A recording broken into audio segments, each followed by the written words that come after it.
لله الذي وضح الأحكام جميع الأنام وبين سبيل الهدى وأظهر تعاليم الإسلام. الصلاة والسلام على رحمة العظمى للخاص والعام والهداية السابغة لجميع العقول والأفهام، سيدنا محمد شمس الهدى وبدر التمام، وآله الكرام وأصحابه العظام، وكل من دعا بدعوته إلى يوم الزحام، وإلينا معهم بمنك وجودك يا مالك يا علام. أشهد أن لا إله إلا الله وحده لا شريك له، وأشهد أن سيدنا ونبينا محمدا عبده ورسوله ولا نبي ولا رسول بعده. أما بعد فيا عباد الله، أوصيكم وإياي بتقوى الله وقد فاز المتقون. إن الله وملائكته يصلون على النبي يا أيها الذين آمنوا صلوا عليه وسلموا تسليما.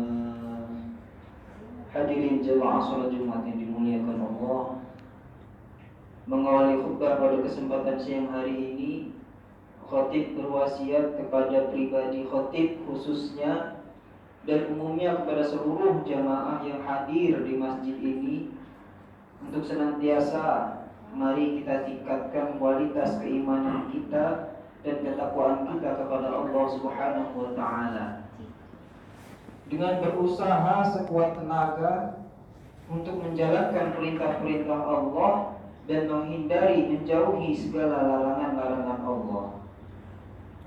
Hadirin jemaah salat Jumat yang dimuliakan Allah, alhamdulillah, puji syukur kepada Allah senantiasa kita panjatkan. Karena apa? Karena Allah Subhanahu wa taala begitu banyak memberikan kita nikmat yang tidak bisa kita hitung satu persatu. Terlebih lagi nikmat yang paling istimewa yang Allah berikan kepada kita, yakni nikmat iman.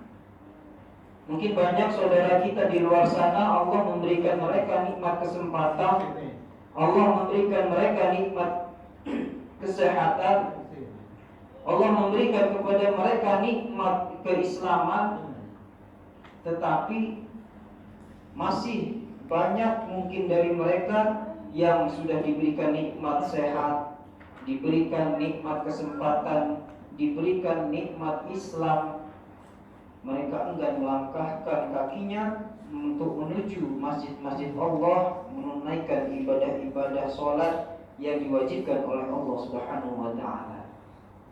Karena apa? Karena mereka dicabut satu nikmat yang sangat istimewa oleh Allah Subhanahu wa taala, yakni nikmat iman. Wajar ketika orang hanya diberikan nikmat sehat saja, mereka tidak berangkat ke masjid-masjid karena mungkin mereka tidak diberikan nikmat Islam. Tapi ini Allah memberikan mereka nikmat Islam, memberikan nikmat sehat, memberikan nikmat kesempatan, satu nikmat yang paling istimewa dicabut oleh Allah sehingga mereka enggan melangkahkan kakinya untuk melaksanakan perintah Allah Subhanahu wa taala. Maka dari itu, salah satu rukun khutbah adalah khatib wajib untuk mengucapkan lafaz hamdalah, pujian kepada Allah Subhanahu wa taala. Yang mana sampai saat ini kita masih diberikan nikmat kesempatan, diberikan nikmat sehat, diberikan nikmat Islam, dan diberikan nikmat iman oleh Allah Subhanahu wa taala. Hadirin jemaah salat Jumat yang dimuliakan Allah,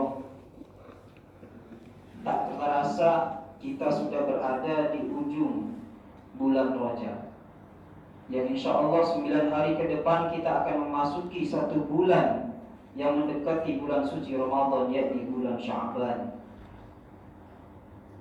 Hadirin jemaah salat Jumat yang dimuliakan Allah, mungkin kemarin kita sering mendengar bahwasanya Allah Subhanahu wa taala menciptakan 12 bulan dan di sana ada 4 bulan yang dimuliakan oleh Allah Subhanahu wa taala. Di dalam firman Allah tersebut kemudian Allah menjelaskan, kemudian Nabi Muhammad SAW menjelaskan dalam hadisnya, 4 bulan yang dimuliakan oleh Allah tersebut adalah salasun mutawalliyatun, yang 3 bulan yang dimuliakan oleh Allah berada berurutan. Yang pertama Dzulqa'dah, yang kedua Dzulhijjah, dan yang ketiga Muharram. Sedangkan War-Rajabu syahru Mudhar alladzi bainal Jumadati wasya'ban. Sedangkan bulan Rajab adalah 1 bulan yang terpisah, yang letaknya berada di antara bulan Jumadil Akhir dan juga bulan Sya'ban. Hadirin, hadis Nabi yang lain juga menjelaskan bahwasanya Ar-Rajabu syahrullah wa Ramadhanu syahri. Ar-Rajabu syahrullah wa Sya'banu syahri wa Ramadhanu syahru ummati. Kata Rasulullah SAW, Rajab adalah bulannya Allah, Sya'ban adalah bulanku, kata Rasul. Wa Ramadan syahru ummati. Adapun bulan Ramadan adalah bulan umatku, kata Rasulullah SAW. Hadirin, dalam bulan Rajab ini mungkin sudah tidak asing lagi di telinga kita bahwa di dalamnya terdapat 1 peristiwa yang sangat-sangat istimewa. Peristiwa tersebut diabadikan oleh Allah Subhanahu wa taala dalam Al-Qur'an. Yang mana 1 peristiwa ini merupakan senjata yang dipakai oleh orang-orang kafir Quraisy untuk menjatuhkan dan menyerang Rasulullah sallallahu alaihi wasallam. Jangankan kita bayangkan di zaman Rasulullah, kita bayangkan sekarang di zaman modern ini, jika Rasulullah hadir di tengah-tengah kita dan Rasul mengucap, semalam saya pergi terbang dari Masjidil Haram ke Masjidil Aqsa, kemudian pergi ke langit Sidratul Muntaha, balik lagi ke bumi, mungkin kita tidak ada yang percaya kepada omongan beliau. Apalagi di zaman Rasulullah yang mana elektronik belum ada, pesawat belum ada, kendaraan belum ada. Kalau dibayang, ini tidak akan bisa diterima oleh akal sehat. Maka wajar begitu Rasulullah SAW menceritakan peristiwa ini, Rasulullah dihajar habis-habisan oleh para kafir Quraisy. Hadirin jemaah salat Jumat yang dimuliakan Allah, dalam surat Al-Isra Allah Subhanahu wa taala berfirman, A'udzu billahi minasyaitonir rajim. Subhanalladzi asra bi'abdihi laylan minal masjidil haram ilal masjidil aqsa alladzi barakna haulah, ila akhirih.